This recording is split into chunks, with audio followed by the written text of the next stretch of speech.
यो पत्रकार मर्नुको कारण एउटा कारण छ। यो घरको माथि, यो घर प्राइभेट घर हो, यो घरको माथि हैन पुलिस बसेको थियो क्या। यो घरको माथिबाट यदि टियर ग्यास र रबर बुलेट नहानेको यो घटना हुँदैन थिएन। यहीँबाट हानेको हो, यहीँबाट सुरु भयो। किनभने म यो घरको पछाडिको घर मेरै हो हैन। यहाँ खास यो घटना किन भयो थाहा छ? यो पत्रकार मर्नुको कारण एउटा कारण छ। के भयो भन्दा यो घरको माथि, यो घर प्राइभेट घर हो, यो घरको माथि हैन पुलिस बसेको थियो क्या। यो घरको माथिबाट यदि टियर ग्यास र रबर बुलेट नहानेको यो घटना हुँदैन थिएन। यहीँबाट हानेको हो, यहीँबाट सुरु भयो। यहाँबाट सुरु भएपछि यहाँबाट त देखिएन हैन। अनि यहाँ माथि बसेको हजुर ल हैन है, यो माथि घरमा पुलिस कहाँनिर थियो भन्दाखेरि हेर यो माथि देखाएको छ नि, यहाँहरू त ल सबैलाई म देखाउँछु है। हेर यहाँ यहाँ त क्यामेरा 10वटा 10तिर छ है। मैले भनेको कुरा फेरि रिभेरिफाई गर्नु है, सबैजना छ। हेर त्यो पोलमा छ हैन, मेरो घरको पछाडिपट्टि पोलमा छ। तपाईको घर कुन हो सर? यो भन्दा पछाडिको नेक्स्ट जस पछाडि हो, जस पछाडि हो।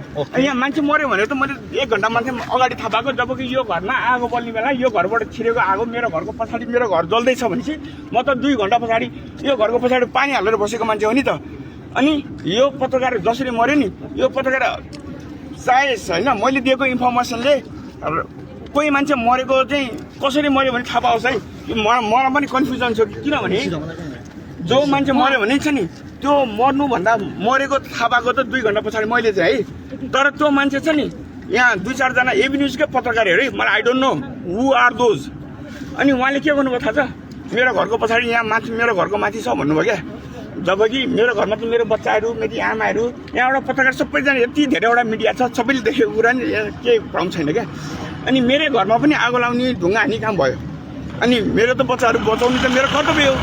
अनि यहाँ छैन है, यो छैन भन्दै पनि अनि त्यता म त 20औं चोटि त्यो भिडलाई पन्छाएको हो। खास मेरो बच्चा बचाउने त मेरो पनि कर्तव्य होइन र, मेरो छोराछोरी बचाउने। अनि त्यो हुँदै पनि अनि सबै फोकस हुँदा पनि पछि ऊ भयो। तर पछि थाहा भयो अनि पत्रकारहरू मेरो घरको भित्र छिर्न खोज्दा चाहिँ यही घरमा छ कि जबरजस्ती छ भनेर। तर पछि मलाई पनि थाहा भयो है, 3 घण्टा पछाडि थाहा भयो कि एकजना पत्रकार चाहिँ यो घरको यो तलपट्टि मृत्यु भयो भन्ने चाहिँ मैले थाहा पाएँ है। Very bad. जोसुकै पत्रकार भयो नि नेपाली मर्यो, भेरी ब्याड। अनि यो आन्दोलनको एउटा उद्देश्य यो थिएन है कसैको प्राइभेट प्रोपर्टी डिस्ट्रोय गर्ने अनि कसैको ऊ गर्ने लक्ष्य चाहिँ थिएन। तर हाम्रो यो भिडभाड छ नि, यो राजावादीको आन्दोलन चाहिँ गलत डिरेक्सनमा चाहिँ गयो भनेको। कमान्डिङ राम्रो हुन सकेन। हजुर, कमान्डिङ राम्रो भएन।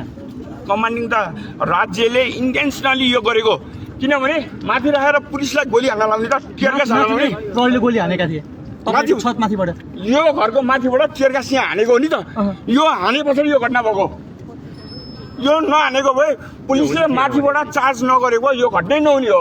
यो घर जस्तै कि दाइ तपाईँ अब यो घर धनी भएको हिसाबले पनि तपाईँलाई धेरै जानकारी छ। मेरो घर योभन्दा पछाडिको त्यही त, यहाँको बासिन्दै हुनुभयो, देख्नुभयो प्रत्यक्ष।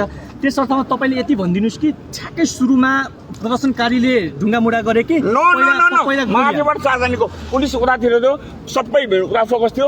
यहाँबाट हाने पछाडि सबैले यतातिर फोकस भएपछि अनि यो नबाँचेको हो। आज यो भ्रम नपरे हुन्छ। क्यामेरा 10तिर छ हैन, हेर्नुस् हैन।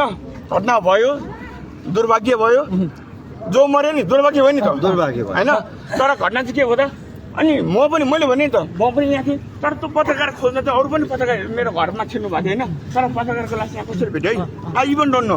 अब इन्भेस्टिगेट गर्यो हुन्छ। अब एकछिन डिसिडाइसँग पनि सम्बन्ध 360 डाइमेन्सनमा एंगल यो इन्भेस्टिगेट धन्यवाद तपाईलाई।